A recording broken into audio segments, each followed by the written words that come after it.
And I struggled, and I called my parents and said, I want to come home. And my father said, all right, baby. Just him calling me baby. Yeah. How often did he do that? It's the first time I heard it.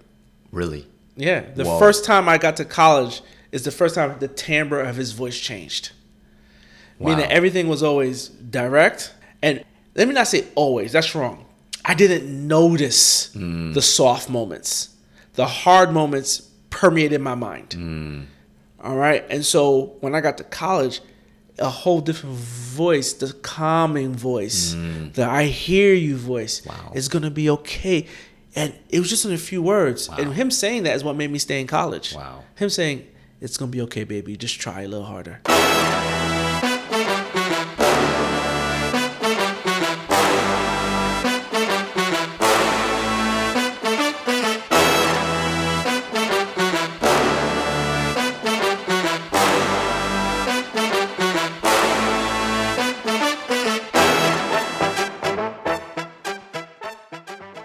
Welcome to the Dad Bod, a podcast that tells the story of what it means to be a dad today, one dad at a time. My name is Sean, and I'm a dad living in New York City with my wife and our two young native New Yorkers. The formula for the Dad Bod is simple. Each episode, we're going to interview one dad to get his story of being a dad. Over time, all of these stories will start to create the bigger story of what it means to be a dad today. Thank you very much to everyone for tuning in. If you like what we're doing with the Dad Bod, consider showing some love by giving it a 5-star review in your favorite podcast app. But most of all, share it with your friends and family because these meaningful conversations about fatherhood are a great way to have a meaningful conversation of your own with someone that you care about.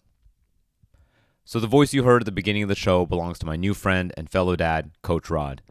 Shout out to Carlton, Daddy's boy dad, and Rod's brother, Curvins, for introducing me to Coach Rod because of the passion that we share for lifting up fatherhood. In Rod's case, he is the co-creator of Black Dad Unfiltered, a media company dedicated to showcasing the profound influence of Black fatherhood. Although Black Dad Unfiltered is only a year old, they've created an incredible amount of positivity on YouTube, Instagram, TikTok, Pinterest, basically every platform in addition to their podcast, driven by their mission to inform, inspire, and create positive change by elevating the contributions of Black fathers. At the surface, Black Dad Unfiltered and the Dad Bod look as different as Rod and me. But when we met on Zoom for an intro call, we immediately recognized the intertwined roots of our two creative endeavors. I was grateful for the opportunity to create this episode as a Black Dad Unfiltered Dad Bod collaboration. I would describe the approach we took to the conversation as the Dad Bod melody set to the rhythm and rhyme of Black Dad Unfiltered. Is that what they call a remix? A mashup? Whatever it is, I hope it's the first of many collaborations, because what you're about to hear is a fun, meaningful conversation on important topics and stories that touch upon who we are as sons, men, and dads. All right, enough talking now. Please do go to the show notes or to the Dad Bod website, thedadbodpod.com, for links to Black Dad Unfiltered. They're doing an incredible job lifting up fatherhood, so I highly recommend checking them out on any of your favorite podcast apps or social media platforms. Here we go with today's show. Coach Rod, Black Dad Unfiltered.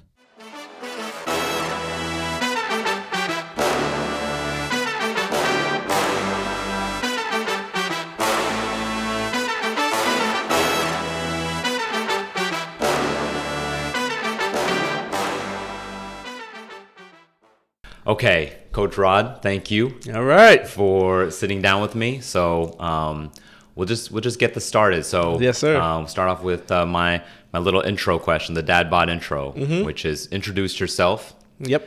Tell me your name, your age, how long you've been married, your kids, genders and ages, what you do for a living, as well as any other hats that you wear or commitments that you keep. Sure. Worth mentioning. Sure. Again, thank you for having me on the Dad Bod. Again, go by Coach Rod. Won't tell you my age. Okay. Right? But I'll give you a little bit other details. I'm a first-generation American. I'm Haitian, of Haitian descent. I was married for 20 years. I have a 19-year-old son who I adore, my namesake. 2 younger daughters, 16 and 14, who have come. Funny enough, my daughters have really made me a better father as we get into this conversation shortly. Professionally, I'm an entrepreneur. Like, my world is entrepreneurship, right? I was an adjunct professor for a few years. I work for a prominent, incubator, helping small businesses scale, changing the economy. And then the things that I'm probably most proud of is that I am a serial entrepreneur. So I'm glad that our podcast get to collaborate on this one. Co-founder of Black Dad Unfiltered, which is a media agency looking to change the narrative of Black men, in particular Black fathers, because that's what I embody as a man of color. I am also the co-owner of For the Six Media LLC, which is another media platform that's dedicated towards keeping the Haitian language, the Creole language, which is in the Haitian language is Creole, alive in second and third generation Haitian Americans, because obviously some of the culture dilutes over time. I am also the CEO, wear a lot of hats, right, of Jubal Talents. Yeah. Many people don't know Jubal's the father of all instruments. It's in the book of Genesis. And this is a platform that's really focused on tackling this musician gig economy by creating a matchmaking service, like a job matchmaking service between talent seekers and those who have musical talent and anything that plays in that arena. So again, thank you for having me, and thank you for allowing us to come together and collaborate. Thank you. Yeah, this is wow, that's a lot of hats. Yeah. And the biggest hat is being a father, right? And again, I know we had a script, but we're going to go off script because this is what we do on Black Dad Unfiltered, right? Absolutely. We have no filter. My biggest hat is obviously being a father. And, on a podcast like this, people will think that, well, what are you supposed to say? But for me, it's true. Yeah. I left my career to be a stay-at-home dad, right? When I remember my son was at a daycare and he just came back injured and no one could tell me anything. And I said, I can't live like this. Wow. And my career started in banking. Okay. So I said, okay, we're going to walk away. I have some skills. We'll figure this out. But I'm going to be here with my kids. Wow. And then from there is how I got into entrepreneurship, because I'm still responsible to be able to help provide for my family. And from there, it just became coaching teams and always the balance, which swayed more towards my kids and me choosing career paths and options that allowed me to be fully present, fully engaged, and live in the moment. Wow. So that's a little bit about So how long ago was that? Like, how long were you working before you made this big decision? So I think it was early in my career, like maybe 5 years in, something to that effect. Because again, I was married, and it became like any married couple coming from a marginalized community, right? I'm not gonna say Black, whatever. It's two family incomes. It's, parents have to work to be able to build for the kids, right? That's just something, until you get to a point where you're able to have options. Right. So at the time, my ex-wife was pursuing her master's in, I believe, nursing. And so here I am in banking. I think at that time I was middle management for a very large nonprofit. And you're going to school, and we have, I think, a small kid, and I sat there and said, all right, you finish what you have to do. And I was arrogant. I have a dual MBA, right? MBA in two different fields. I'm talented. Do this. Yeah. I'll do this. And then from there, it was always this journey of, okay, I'm no longer qualified to go back to work because I've tasted entrepreneurship. Right. And so it just led me down this path of all these experiences. And again, I landed on my feet because I'm still in this world where I get to help other entrepreneurs and still pursue my own dreams. So that's a huge decision to do that. Yeah. And one of great conviction. Was there a moment, I guess that time you picked up your son from the daycare? That was the moment. That was the moment. Up until then, it was just a struggle. But the way I grew up, you almost understand struggles part of the journey, is part of the course, right? I didn't grow up seeing abundance, and I didn't grow up, disparaged. I had a great life full of love and joy, but I just didn't have some of the other material or accessories. So you just knew you worked hard, and it's for the kids. But when I saw my son, I said, "No, I can't do this. It hurt too much to see him hurt and realize if I send you back, you're probably going to come back to me hurt again. Right. And this is going to be a cycle. And, the good news is, it's funny, I had both my parents, right? My parents owned where I lived, right? Because they did the American dream. And so our house was a community. So it was, thanks to my mother, I had the support that said, hey, I'm going to do this. And, fast forward, my son is a freshman at Tulane on scholarship. Amazing. Right? So I'm happy. But I'm sure it was a journey with a lot of ups and downs. You mentioned that in reflection, I was arrogant, which means that you've probably been humbled, I guess, I'm sure, along the way. Yeah, that's a keen observation, right? You're gonna get me emotional on this. I should have given you my percentages. There's a decent chance. Tears are gonna come, there's right? A chance. No, there's a chance. Yeah. So it was when now my son is in consistent school, right? I had put him in a private school, preschool. Because now your mind just starts becoming warped. You're not even worried about the kids. You're worried about the parents. And so can I put my kid in an environment where parents are thinking like me? So I just did whatever I had to do. And then when he was big enough to go into like kindergarten, first grade, and I felt like, okay, we have an established institution here. Right. I said, let me go back. And I didn't realize having a gap on your resume was going to be so detrimental to me, right? And here I am leaving, having my, accomplished a few things, and it just became fairly difficult to plug myself back to where I thought I should be. Right. So it became like a reset. And that's when you realize, holy shoot, momentum is a thing. Right. Right. Yeah. Don't regret it, but it took a toll in terms of, I went to a prominent high school here. Yeah. And so all my peers are just moving up the ladder, and we're all equally talented, all equally smart. I love everything they were accomplishing, but it was the reminder that, dang, I could have been here. And I tell my kids all the time, not to give dollars, but walking away from six figures when you're 24, fast forward, 20 some odd years later, without giving my age, you can only imagine when my, right? Right. You talk about there's compounding interest, and then there's the compounding interest of your career. Yeah. And how that plays out in dollars. And which is a shame because you were accomplishing some pretty important work. It's not like you weren't working. I was working. You were working probably harder. So I was trying to break the ceiling, right? Yeah. Because I was trying my hardest to get into investment banking, and I didn't know how to do it because I didn't have the supporting. My parents didn't speak English. So how do you do this? And so you're working your butt off to try. And once you lose the momentum, you lose the momentum, right? But I want to pause here and tell me a little bit about, the Dad Bod, like what birthed the Dad Bod. Sure. So thank you. This is interesting because usually I've never been interviewed. The funny thing, I've had the privilege to interview 17 dads so far, and it's been great. So this is my first time in a way fielding a question.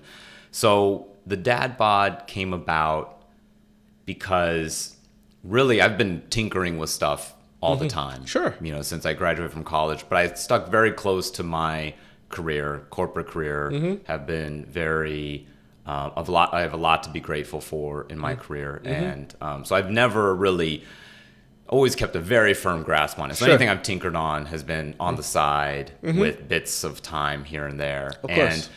But the sort of desire to do something creative never went away. Yeah. And so I've done different things. And this idea at its most basic thing is there something that I might be able to do for dads? This group of people that I belong to, that's a very, my most important membership, one of my most important memberships in life. And so I thought about different things. I thought about, maybe I could do like an exercise thing, something about health. healthy cooking or something like that. Just something that I could do on the side that would be creative, that would be my own, that would be giving back in some way. And I did a couple, I did one recipe. And I'm like, I do not want to do this. This is not for me. This is terrible. Like, I love to cook, but I love to cook to provide for my family. I'm not interested in putting recipes out there. So I thought about more ideas. And then I realized one of the things also that I've always loved is podcasts. I've listened to podcasts since before the term was even invented. Yeah. And I love especially these storytelling podcasts that really bring out the humanity of life. My favorite is This American Life, which is one of the first podcasts. If you had to go back in the Mount Rushmore podcast, it would definitely be on Mount Rushmore. Okay. So I was like, I've always dreamed maybe there's something I could do. I could submit a story and be on that podcast. I'm like, hey, that's one cool idea. And then I had another observation that I love these NBA player podcasts. I've always been a fan of the NBA. Yeah. And once they started doing these player podcasts, I was like, this is amazing because you had one player interviewing another. And they could talk to each other in a way that was different than a media personality interviewing them. Okay. They would talk about, what would you think about that guy? Who was your favorite? They'd mention, so-and-so from high school. Yeah. And just the connection they would have. Like, he was so good. And they'd have these things, or that coach, like, that coach was the best or something. So this inside conversation. And I'm like, well, I'm not in the NBA, so I can't do an NBA player podcast, but I am in a special league of dads. Yeah. And so I'm like, okay, let me combine this creative idea, this creative energy that I have with something meaningful in a format, in a medium that I've always wanted to create in. Okay. And so that's how it came about. And it's kind of, I'd say that's what was its conception, and its sort of evolution has been really just in the course of the dads. They've told me what I wanted to talk about as we've talked. It's funny you say that because people can't see us, but we're both not black here. Yeah. But we're both part of the same team, right? Yeah. Because as I'm hearing you, and I tend to get emotional now as I get older. I don't know why. I don't know why, right? So you gotta hide. You're gonna good. Yeah, but it started. And like Gil's Arenas, and I love those. I love those podcasts because it's like, wow, I love hearing their journey. But me and Carlos, we started this because we wanted to create a safe space for fathers to talk about the challenges we have as fathers.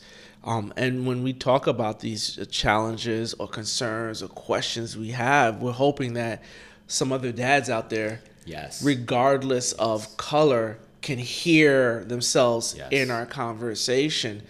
And so for us, it's not even an interview. It's just us always talking about, like a barbershop, just talking about this, exposing ourselves to some extent, understanding there's going to be, some stuff that comes with that, but saying, let's just have this conversation because the world, like going back to the NBA players, you see them on the court, but you don't see their struggles off the court. Right. And they need people to talk about their struggles off the court, right? Because that's some things you hear when you hear their podcast. If someone had come to me, if I had a male mentor, or the ones that are successful, it's like I had this man intervene in my life. I needed to hear from another man. Right. Gilbert Arenas has his documentary on Netflix. I don't know if you saw it. I haven't. Untold Story of Guards. And it was about, the gun incident he had in Washington when he was a Wizard. Yeah. And it was two people in that situation. Gilbert is fine now. What happened to the other man? And the other man, it talks about how he didn't have a father figure in his life. Wow. So we are, it's almost therapeutic for us, but it creates this conversation on, okay, when is the right time to get married? Right.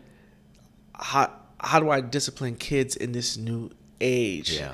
And so it somewhat celebrates, but also says, hey, this is your safe space. We're going to create this community because, to your point, we're on this team together. That's right. We are, and no one's going to understand us better than each other. And if we have to get help, then we'll get help, but we do it together. So much of what you just said resonates. And this recognition, too, that we as men are tend to be wired in a way and also nurtured in a way where you go very insular. It's like, here you go. Yeah. Solve this problem. Yeah. Go figure it out. Yep. And there's a lot of strength that comes from that. I by no means think that that's a bad thing. Mm-hmm. But every strength on the other side, too much of it is a weakness. And when you're just doing this very important work of fatherhood and your instinct to go insular kicks in, you need help. You need an outlet. You need to talk to somebody. You need to realize that you're not by yourself. So it's funny because you said the instinct is almost wired. Yeah. And you don't even know you're doing it. You don't even know it. You don't even know it. And that impacts marriages, impacts, the way you raise your kids. You keep saying the important work of being a father. Yeah. And, one of the questions I want to ask you is what was your aha moment? But you start realizing at some point, depending, what made you want to have children, you wanted the joy, the bonding, the raising, and you didn't realize, wait a minute, this is work. Oh, yeah. This is another career. Not to minimize and compare it to a corporate job, but this takes leadership skills. It does. This takes personal development, like you were in a company. My gosh, yes. It takes a lot of work to elevate as your child elevates. Mm-hmm. So this conception of just being there, which probably would have worked in the 70s and 60s, go work, provide, be in the home. Yeah. They see you. It doesn't work now. No. It's right. Not like and so that. you have to, so to your point, if anyone's listening, I think I want a father to walk away saying, wait a minute, this is important work. That's right. And how am I equipping myself to do this important work? That's an important, I think, framework to look at it, because I think intuitively we as men also understand work, job, sweat, put the effort in, burn the calories, get it done. we understand that, and so I think that's a good way to sort of say, hey, wake up, get to work. Yeah. Okay. And I think one of the big things I've learned from the podcast, which is basically me having really deep conversations with these regular everyday dads, is how important it is that you work on yourself. And it's not just so that you're good, but that you're modeling to your kids. And because sometimes I'm guilty of it for sure. You're telling your kids, for example, hey, like you see your kids kind of losing touch with the very important foundational understanding that you love them no matter what. Mm-hmm. And then you say, I tell you all the time, I love you no matter what. And then you realize, if I have to say that, what am I doing in my actions that's conveying to them that I don't actually love them no matter what? And then it's very convicting. You're like, well, I'm going to make myself emotional. I maybe don't love them no matter what, because sometimes I don't understand how to love myself that way. I'm conditional. I'm conditional on myself, and I bring that to my kids as well. As much as I say to them, I love you no matter what, because that is absolutely the ideal that my wife and I try to parent to. Yeah. But then you see in these moments of stress, we're like, don't you remember I told you 5 days straight that I love you no matter what? Like, yeah. What about all the other actions that you took? What about the way that you handled your own failure? I'm just dealing with my own failure the way I saw you deal with your failure, Dad. So there's a moment. My son, graduated high school last year, and his senior year was a weird year for us, right? Now, again, I gave up my career for my son. I don't want to say it that way to say, hey, you owe me anything, and I've coached every team. I've attended every, I was always there. Like when the school needed someone to speak on behalf to petition the city, I volunteered. Yeah. His senior year, I didn't know about his prom until maybe 3 days before. Because for me as a father, it's my only son. Yeah. This is like, okay, I'm ready. Right. I'm going to go all out for you so that you can enjoy this prom. Right. Fast forward without getting into details, he alienated us and told me and his mother, well, I didn't think you guys cared. Wow. And I said, what would give you that impression? Right. How would we even know there's a problem. Like all the information feeds through you. Right.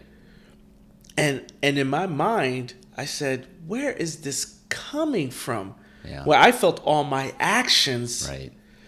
But then this is the conundrum that we have as parents. My sentence started with me saying, when I felt all my actions, and this is no different than a marriage. Mm-hmm. How did you need to be loved? Yeah. Not how did I feel I should love you? Right. And this is where the back and forth comes with fathers, right? Because there's no blueprint for this. But I just realized we're about 40 minutes in, and I don't even know how many kids you have. Right, yeah. Let's do the Dad Bod intro. Let's go. I love this collaboration. I love this. So so I just to turn my question on myself. You know, my name is Sean. I'm 43 years old. I've been married to my wife Ella for 15 years. Wow, congrats. Thank you. Our daughter Esme, she's 9 years old. That's a beautiful name. Thank you. Our son Ezra. He's 6 years old. Okay, we're going biblical. We're going biblical there, Old Testament there. And for a career, I'm a fintech executive. So come up through sort of the technology side of the business. And really what that means to me is that I'm in the privileged position to be able to support a lot of people in the company. That's really the purpose for me day to day, and being there is to try to support the people, help them be successful, and help the company be successful. So, and besides the career, the other hats I wear is this podcast. This has been a hat that I've been very, very blessed to wear. It's been such a gift for me. So yeah, that's my bio. Do you find your interviews to be somewhat therapeutic to you? For sure. Yeah. And definitely to the guy as well. Obviously, you get what you pay for. So they got this therapist, unfortunately, which is, I apologize to them. But it is, but in all joking aside, it is very therapeutic. And for me, it's a little bit unfair in the sense that the dad is, the one who's doing all the sharing. For me, it's in the hours after, the days after, where I'm going through the conversation, editing it, preparing it for being published, and it's this exploration into my own fatherhood, my own sonship, my own manhood. So every single one. So it's very therapeutic. I love what you said, because you broke it down, right? You took derivatives of it. Yeah. Your sonship, your manhood, and your. Well, I mean, I'm not trying to get biblical, but it almost ties back to, right? And so you are 3 in 1, right? Yeah. So, did you always want to have children?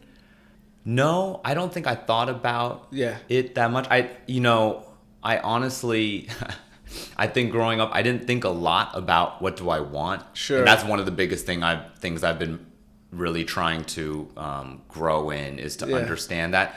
Not in a selfish way, but just to be like, hey, like, are you even having an honest conversation with yourself? That's fair. That's what it is. It's about, and I think that it's been a lot of my strength, I think, as a person is from my upbringing. Of course. Having to just be in a position where I'm trying to be a good brother, be a good big brother, be a good son in a home, when my parents split. And so that was the biggest thing for me. So at a young age, I was like, I kind of stopped thinking about. And you just own responsibilities. I was just thinking about responsibilities. Yeah. What needs to get done. So I'm glad you brought that, because to the dads that are listening. So now we're doing this in true Black Dad style, right? Okay. Where we go back and forth, and I try to expand on the things that I'm hearing, right? Yeah. Because I think as fathers, we have to almost go back to say, at what moment did responsibility lead me? Yeah. As opposed to vision, as opposed to, right? Because, again, I'm an older brother.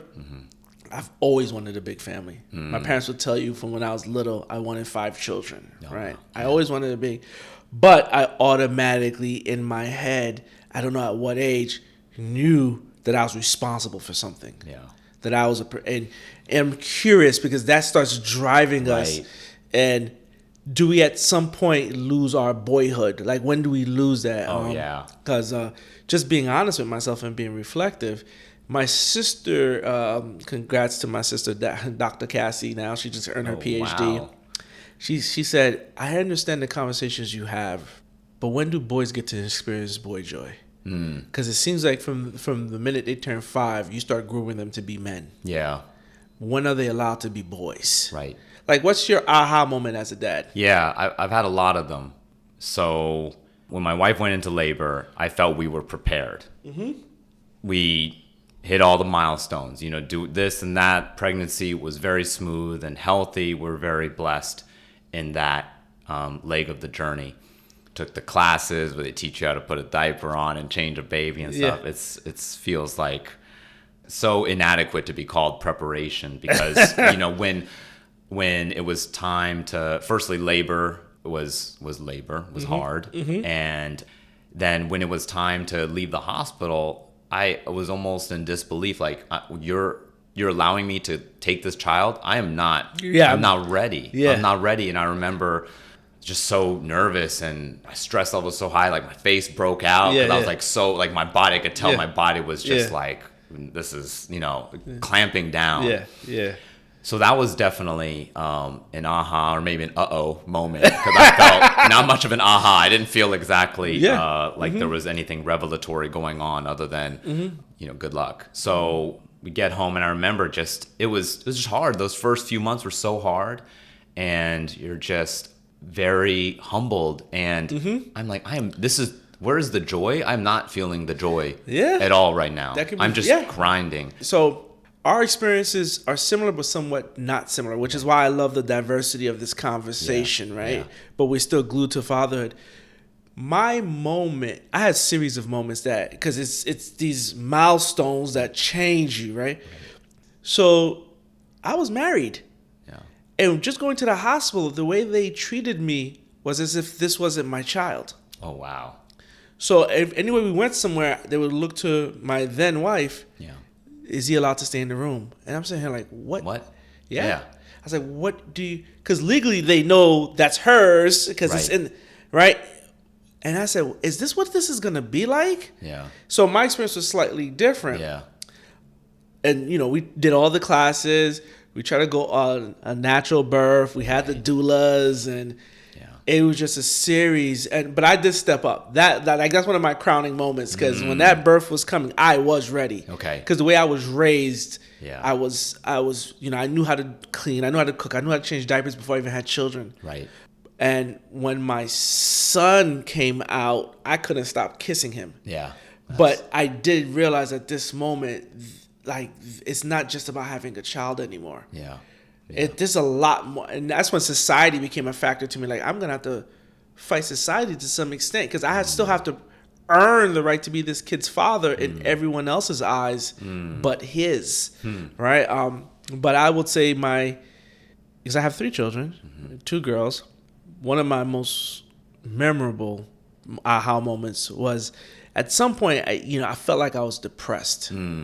Right, because again, I made certain decisions for the sake of the family, and you're married, 2 young people, and I just wasn't me anymore. I'm a former athlete.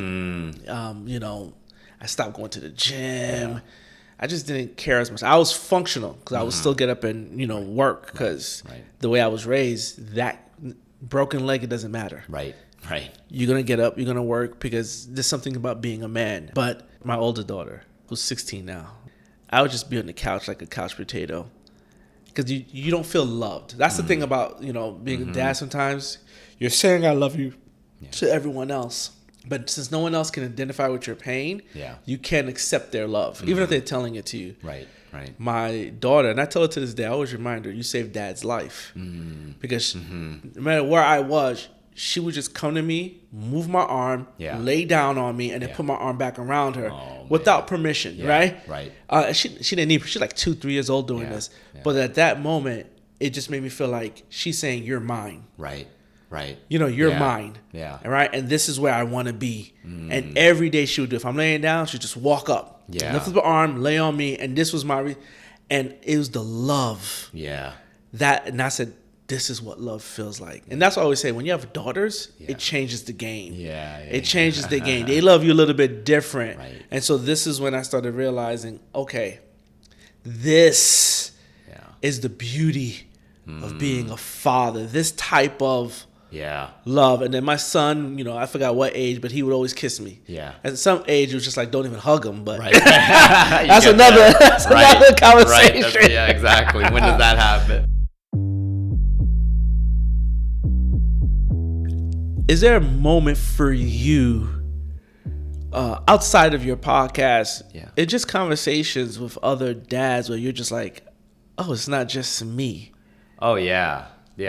So, I mean, what I see in a lot of my conversations with dads, whether they're dads I know well, or dads that are more casual acquaintances, if we have a meaningful moment in a conversation, because, life, you just don't always get to have those meaningful moments, and that's okay.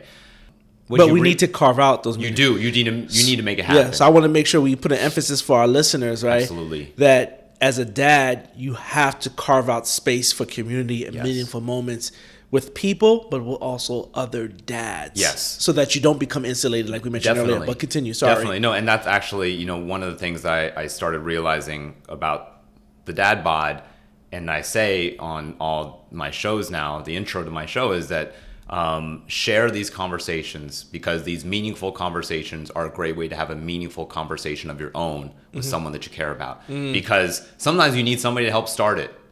Yeah. I can't just say, how are you really doing to a good friend, but maybe you can say, hey, I listened to this thing and this dad was talking about this and that, but a conversation starter. Exactly. So, but to answer your question, what I realize in many moments with dads is that everybody is like, am I doing this right? And that's kind of the common ground, one of the places of common ground. Am I figuring this out right? Am I doing the right thing? Am I asking the right questions? Like, everybody's just in this moment of, I've got all this responsibility, and I'm just not sure if I'm doing the right thing. And I absolutely identify with that, like, very universally. So again, I love the diversity because our experiences are somewhat similar, but also I see the differences. Yeah. Mm-hmm. My moment was, I guess it's connected to doing right. So again, I've coached all my son's teams, and my son played 3 or 4 sports, right? And he was really good at 2 of them. So we were part of a lacrosse team, and so I was their strength and conditioning coach for a period of time. And and this is a diverse team because lacrosse is not predominantly a black sport, right? So we have kids from everywhere, which is what made it so much fun because it was beautiful to me. And so I would be with other fathers, right? And these are affluent fathers. Just call it what it is. And to almost see that they were going through the same emotional struggles that I was going through as a father. Yeah. There was this kid, and I just loved the way he hustled. He wasn't the best athlete, but he would listen when I would tell him something, and he would just hustle. And I looked at the dads like, I love your son. And he's like, you can have him. Yeah. Right? Yeah. Jokingly. Right. But it was because he, and we all love him. But I was like, oh, I'm not alone in this. Yeah. So you're white, I'm black. Doesn't matter. Right. These kids are still doing kid things. And these are boys we're raising. And I had another guy, and I think he may have been Filipino. I'm not sure. But the same thing. Right. Loved his son, but just was could get frustrated. Like, we don't need to keep going back and forth on this. Right. And I don't want to highlight what may sound negative, but I needed to see that. Yeah. To almost normalize that I'm not, to your point, doing this completely wrong. This may just be part of the process. And chances are my father went through this process. Right. My grandfather went through this process with my father. And we hope not to go through the process, but there is that process where the kid just has to become their own. Right? Absolutely. No, and just to your example, like, I see that all the time, and I feel, very connected to, strangers in the sense that you see them struggling with their kid in public. Yeah. And I'm like, okay, I have been there. And you're just like, how do, I don't say a prayer for that person right now because I hope somebody is for me the next time it's happening for me, because it's true. Because it's your battle. Yeah, it's your battle, and you got to figure out this. This is what we talked about, the skills. How do I cope? How do I give grace? Yeah. How do I give space? Because some of it is the kids doing intentional. Some of it is the kid is trying to figure stuff out. Right. And, and these are things I learned as I got older in raising my son, particularly, right? Because he's the oldest. And now I speak to whether, I said, you just look back. Was it worth it? If it was, then no regrets. Yeah. We move forward. Right. If it wasn't worth it, we don't beat ourselves up. What could we do different? Right. Right. And you become a teacher to some extent. But I will tell you, because you mentioned am I doing this right? And even though this is a dad conversation between two, platforms that are really trying to impact the community, I don't want to neglect the women, the wives, the mothers, because I became a better father with the mothers in my community. Not my mom, because my mom was my superhero, but I had friends that I grew up with, and somehow they were very maternal as mothers. And I started mimicking how they were raising their children with my children. So I took on more of the role of the nurturer. Right. So, and so what's funny, there were mom groups. So I would get the crumbs, right, from the mom groups, and they would shoot me messages. Hey, here's a program for your kid. Yeah. And it was really these mom groups. Yeah. Feeding me, having conversations with me, hearing my struggles. Hey, approach it this way. I had this one friend of mine, I want to shout her out, Brandis Manuel, out in Chicago. My son would be on the ledge. I'm like, get down from there before you get hurt. And she'd be like, will he really get hurt? Yeah. And I said, just posing these questions. And I said, you're right. Yeah. All my children are in prominent schools. Coming from the community, it shouldn't be where they're at. It's because mothers would come to me and say, hey, here's a program that can help your kid prepare for this. Oh, wow. Here's a program they're giving, a stipend. So my son has gotten to experience a lot of things. And that also made me realize, wait a minute, as a dad, it's not just all fire and brimstone or do as I do. Oh, yeah. It really is, hey, am I a part of your life? Am I a voice that you want to hear? Yeah. As much as I still have to hold this position, I still have to balance this out with some level of nurturing. And that changed the game. That's awesome. It changed the game for me because I started figuring out how to balance being, I have to be an authority figure in my home, right? So at some point we have to realize when I finally say no, there is no going back to this. But I also have to give you a voice. And now I have my youngest daughter who's 14. I have the best relationship. Like, we laugh all the time, and I take a lot of joy in the fact that she can make me laugh and that she knows she can make me laugh. And it almost builds her self-esteem of that this man, Yep. So I've had a series of aha moments that made me realize, okay, it's not just now that they're born, I'm a father. Right. This is a growing process. No, definitely. I've had a similar, different path, same destination. And that's the beauty of it, though, right? Absolutely. Yeah. And for me, I definitely went into it. If I had any kind of preconception, obviously based on what I received and what I experienced, meshed together with who knows what. And so for me, when I started out in fatherhood, I think I really tried to be the disciplinarian, be really good at that, set that down. Yeah. And if it needs to get loud, it's going to get loud. Basically, I worked with the same boundaries that I was raised under. I'm like, this is how you make sure they know the way things roll, and let's make it clear all the time. Like, oh, this seems like a good moment to remind you about the direction that gravity moves in. And it would get explosive sometimes. And my daughter is like, one of those really, really good kids. Yeah. She's really good. But sometimes, like any kid, she would dig in. And so my answer was, I would dig in. And there's no way you're going to dig in longer than me. Yeah. And I remember she wouldn't do this homework time. She's a great student, too. She wouldn't do it. She's in kindergarten. It was like COVID. She wouldn't do it. And I was like, you have to do this. You have to do this right now. And we got into that. It's escalating. And I'm yelling at her. She's crying and screaming. And then my dad, who was visiting, he comes in, he doesn't say a word, just picks her up in his arms and just walks out. And I'm standing there by myself in the room. And I was like, oh, okay. This man who could make my loins shake with his voice when I was growing up Like he was loud and he was scary. He never hit me. Yeah.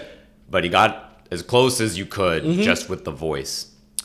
And I was doing to my daughter what he did to me, and it was just this beautiful irony and humbling irony of that's the man who came in and rescued my daughter from me. And that was a big moment for me. I needed a few of those moments for it to really break through. It wasn't like, and then I saw the light and I became a perfectly sensitive, balanced father. Like, no, of course not. But it was one of those moments where I'm like, you need to think about this moment that just happened. And I'm glad it happened at that age. Because if I reflect, we look at our kids as our kids. We don't look at them as evolving species or their own, person yet. Yeah. And I don't know what's the age where we do look at them. But for me, I had to start looking at you as your own person. And that's where the balance comes in. I did the same thing. My father, right? I mirrored everything he did because as much as I didn't mirror everything. I mirrored the things that I felt like kept me away from trouble. The things that he did that if I had listened, probably would have got me even further ahead. He was not perfect. But I did know one thing because he's the first of like 14 kids. He's the first boy of 14 kids. And we're, a Caribbean family. So that's a very high position of responsibility. Right? So from a very young age, he's been responsible for more than just my family, his siblings. And so my father was very clear. We don't cross him. Yeah. Very clear. My father was a yellow cab driver. That's my introduction to entrepreneurship. So 5:30, and he worked from 2 o'clock in the morning to about 4 o'clock in the afternoon. Wow. For like 20 plus years. I think he just retired when the pandemic hit. So more than that, actually 40 years. But every day at 5:30, the house had to go silent because he was going to sleep. Oh, wow. Right? So we went silent. Yeah. It was just, there was no ifs, ands. So I saw that. Yeah, right. This is how my house has to be. I give you all the leeway, but the minute I speak, and then you start realizing, wait a minute, it doesn't work. I'm not negotiating with you, but there's a different way to go. That leads me to another story. My brother has his children. I love them. They're like my extended sons, but nieces and nephews. And his wife, who's my best friend, right? Shout you out, Cassie. The kids would just cry a lot when they were little. Cry for everything. My culture, one of the common sayings, and anyone who identifies with my culture will tell you, I'm going to give you something to cry about. Right?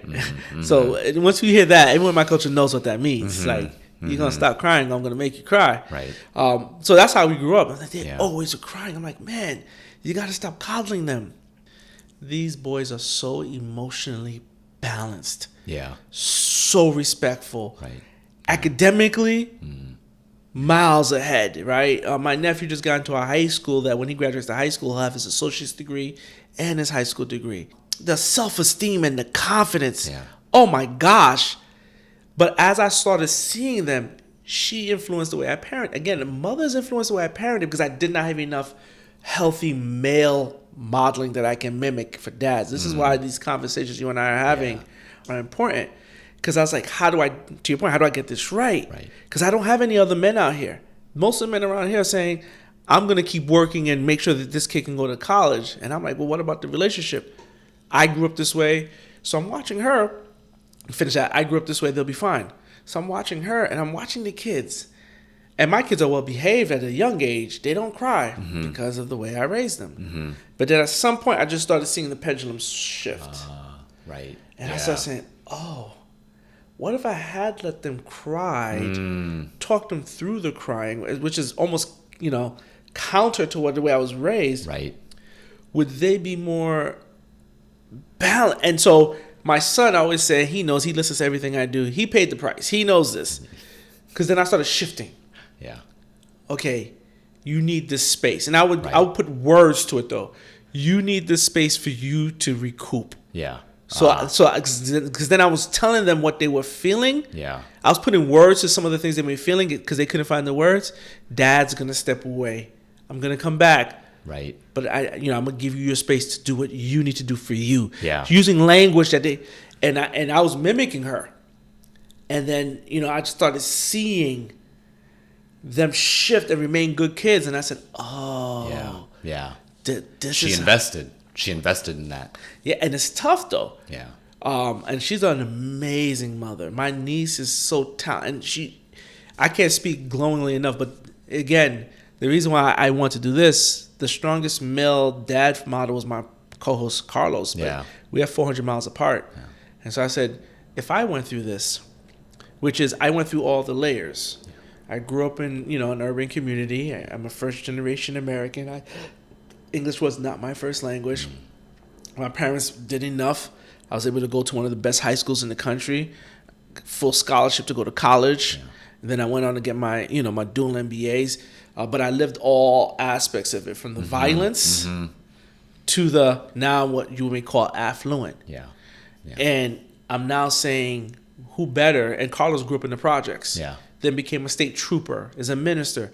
So who better to speak to a diverse array of people to say, hey, listen, as dads, we got to come together. We got to have these conversations. No, I have so many side streets that we could go from what we just talked about. One thing I just want to echo what you're saying and recognize the example that moms give.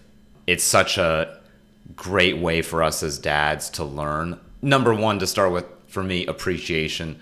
Like when I see my wife and when she's mothering, the way that she looks at our kids, there's a special look that is this maternal love, and it's beautiful. It's beautiful. And it's in a way a distinctly maternal thing, but we as dads can do that too. We can bring We have our own. Yes, we have our own too. And we can tap into that. And I think that another thing too that I think that we struggle with is that we want to recognize the things that our fathers did that were good. Yes. And we want to recognize that we, out of appreciation for where we've landed in adulthood, that they contributed to that.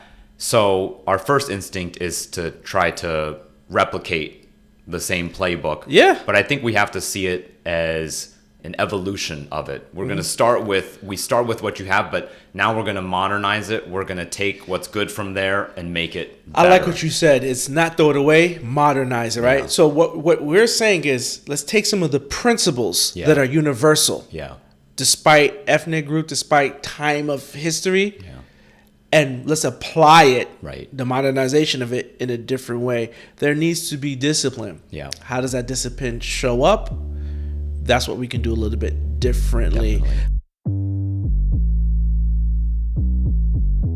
I gave credit to moms, but this is when I realized the power of a dad. My dad was always a disciplinarian. Yeah.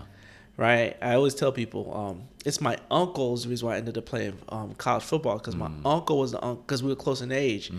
And love you, Uncle Claude. In California, I would go to California. He would take me and my cousin, Edwin, and throw footballs with us. Oh. We would go watch him play soccer. Yeah. And I didn't grow up that way, but he introduced this manly figure that wants to be with you. Yeah. Not that I have to. Like, he never said he's babysitting us. Right. He's like, I'm coming to get you guys. I want to go bowling. Right. Like the joy of being in our presence. Yeah. So that changed. I love Uncle Claude. It changed my whole life. But this is something my father did. And only my dad can do this. Because when I went to college, and I went to college up north, it was completely different than New York City. Growing up in New York City, I understand what people mean now. Because I grew up in it, I never understood people say, if you can make it here, you can make it anywhere. And not till you go other places, like, wait a minute, how's your store closed at 8 o'clock at night? It should be open till... But I struggled, because the school's predominantly white. Yeah. And then not New York City white. Northern white, which is a whole different cultural dynamic that I was not prepared for, because I wasn't exposed to it. Yeah. Nothing was wrong with it per se. Right. I just wasn't exposed to it. And it was completely different. And I couldn't feel accepted.